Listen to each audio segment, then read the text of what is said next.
السلام علیکم ناظرین، مولانا روم کی حکایات پیش کر رہا ہوں، اور آج جو حکایت پیش کر رہا ہوں اس کا عنوان ہے سونے کی سوئی۔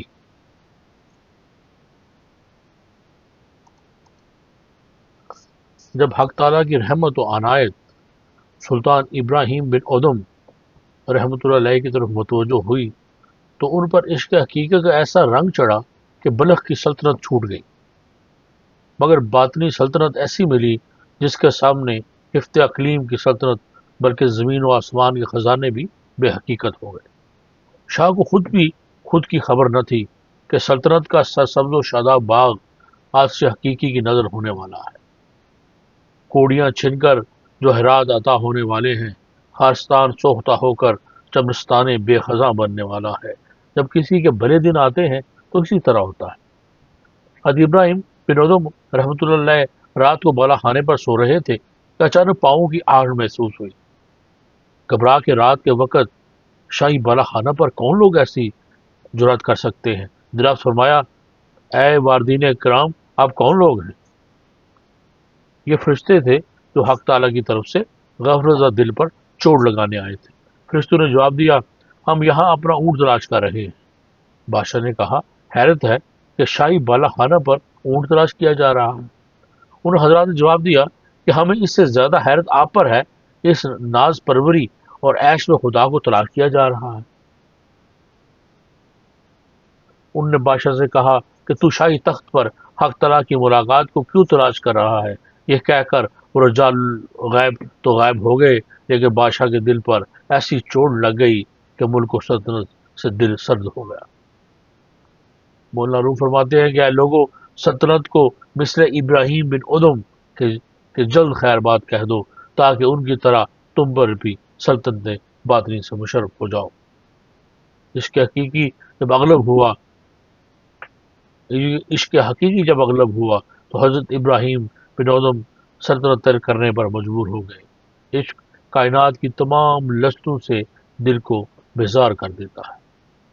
آدھی رات کا وقت ہوا، بادشاہ اٹھا، کمبل اوڑھا اور اپنی سلطنت سے نکل پڑا۔ سوز عشق کی ایک آہ نے زندان سلطنت کو پھونک دیا اور دستے جنون کی ایک ضرب نے گریبان ہوش کے پرزے اڑا دیے۔ سلطنت برختر کر کے حضرت ابراہیم بن ادم نیشا پور کے صحرا میں ذکر حق میں مشہور ہو گئے۔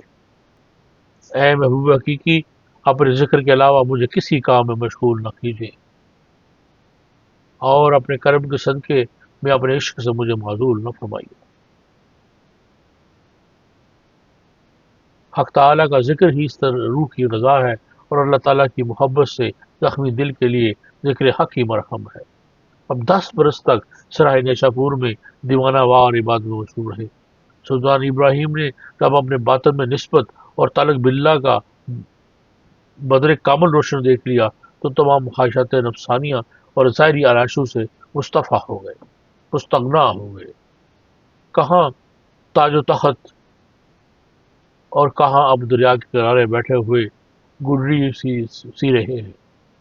سلطنت بلخ کا وزیر اس طرف سے گزر رہا تھا۔ اس نے بادشاہ کو اس حال میں دیکھ کر اس کو کورے باطن نے دل میں سوچا، یہ کیا حماقت ہے؟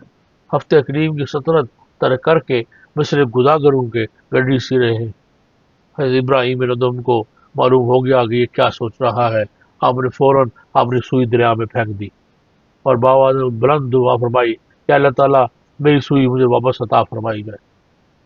دریا سے فوراً ہزاروں مچھلیوں نے اپنے لبوں میں ایک ایک سوئی لے کر پانی سے باہر منہ نکال لیا۔ جب اس امیر نے یہ کرامت دیکھی تو اپنے فاسد خیالات پر اور اپنی بے خبری پر سخت نادم ہوا۔ شرمندگی اور ندامت سے ایک آنکھ کھینچی اور کہنے لگا کہ افسوس، مچھلیاں اس مرد کامل کے مقام سے آگاہ ہیں، اور میں انسان ہو کر ناواقف ہوں۔ میں بدبخت اس دولت سے محروم ہوں، مگر مچھلیاں اس معرفت سے آگاہ ہیں۔ اس کے بعد سلطان ابراہیم ادم نے ارشاد فرمایا، اے امیر، یہ سلطنت دل کی بہتر ہے یا وہ حقیر فانی سلطنت بلخ کی؟ عقل اور دور اندیشی کو بہت آزمایا، لیکن جب اس سے کام نہ بن سکا تو اس وقت میں نے خود کو دیوانہ بنا لیا، اور کام اسی سے بنا۔ جب دیوانگی ہی کام آئی اور اسی سے محبوب حقیقت تک رسائی ہوئی تو اس میں فن دیوانگی پر عاشق ہو گیا اور عقل و ہوش کو خیر بات کہہ دی۔